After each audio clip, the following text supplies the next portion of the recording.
Salut les potes, puisque vous avez la possibilité sur le Quest X10 Pro d'avoir un programme perso, eh bien je vous propose le TAP X10. Le TAP X10, c'est un programme personnalisé qui est une base de programme. Ce n'est pas un programme miraculeux, c'est juste une base de réglage qui est un petit peu plus ouverte que ceux d'usine et un petit peu plus adaptée à nos sols français. Le TAP X10 va vous permettre d'avoir un appareil un peu plus sensible, un peu plus sélectif et qui va vous permettre notamment de trouver plus facilement dans les milieux difficiles, les milieux pollués ou minéralisés. Le TAP X10, comme je vous l'ai dit, n'est qu'une base de réglage. Il faudra tout de même ajuster certains paramètres à votre détection, mais dans l'ensemble, je vais vous dire, vous n'aurez pas beaucoup de modifications à faire. En tout cas, si vous ne faites pas de modifications, vous aurez des meilleurs résultats, quoi qu'il arrive, que les programmes usines. Le programme TAP X10 sera un petit peu plus chantant, un petit peu plus compliqué à utiliser. Vous allez certainement creuser un petit peu plus de ferreux, mais justement, c'est ce qu'on veut. On veut un appareil un peu plus ouvert, un peu plus sensible, qui va un petit peu plus profondément et qui soit un petit peu plus sélectif. C'est l'idée de ce programme TAP X10. On va passer tout de suite ensemble au réglage. On va d'ailleurs allumer l'appareil en mode usine et on va effectuer le réglage ensemble. Pour effectuer le réglage TAP X10, nous allons tout de suite basculer sur le mode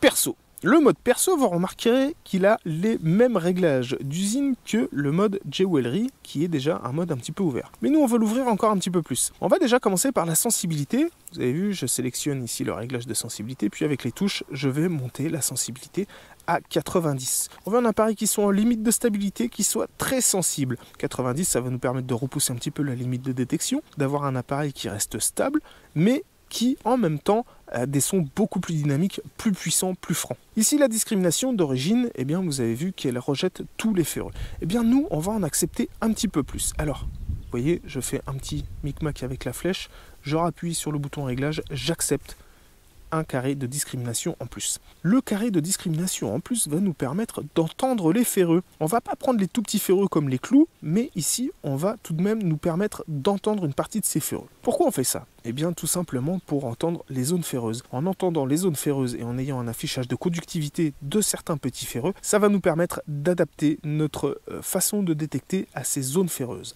Lorsque l'on tombe sur une zone ferreuse, on va réduire la vitesse de balayage, on va être beaucoup plus attentif aux petits sons et du coup, eh bien, trouver plus facilement des cibles. Alors j'ai une perturbation ici qui est due à une clôture électrique pas loin. Vous avez compris qu'un petit peu plus d'ouverture nous permet d'avoir un appareil plus sélectif et un petit peu plus puissant. On va passer enfin au nombre de tons. D'origine, les tons sont à 4, et bien nous allons passer à 3 tons. Pourquoi on passe à 3 tons? Eh bien tout simplement pour nous éviter d'avoir beaucoup trop de sons dans les oreilles. Je préfère n'avoir que 3 tons, grave, médium, aigu, qui me permettent de déterminer dans quel type de conductivité je me trouve, et puis surtout d'avoir une réponse plus précise, c'est-à-dire que je vais être plus concentré sur les variations sonores, saturation, puissance, etc. Et donc d'avoir un meilleur tri à l'oreille des sons que je vais rencontrer.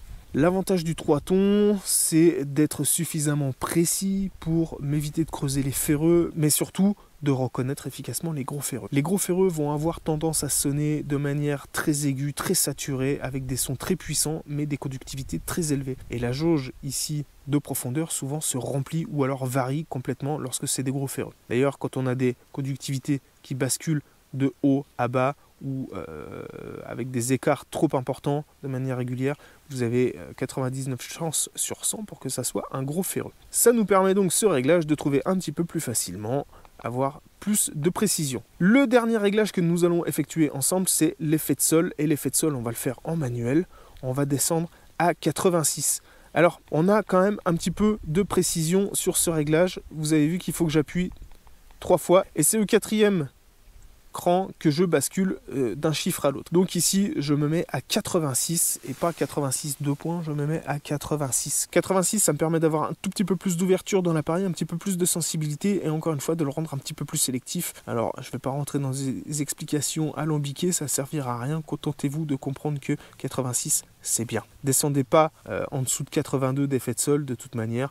Ce serait un petit peu inutile sur ce genre d'appareil. En tout cas, 86, ça permet de garder un appareil stable, suffisamment ouvert, d'avoir un petit peu de décalage de discrimination pour nous permettre de découvrir certaines cibles qui pourraient être habituellement masquées. Je vous laisse faire des essais avec ce programme TAP X10 et vous faire plaisir par rapport à vos programmes habituels et puis à refaire vos terrains pour voir un petit peu la différence.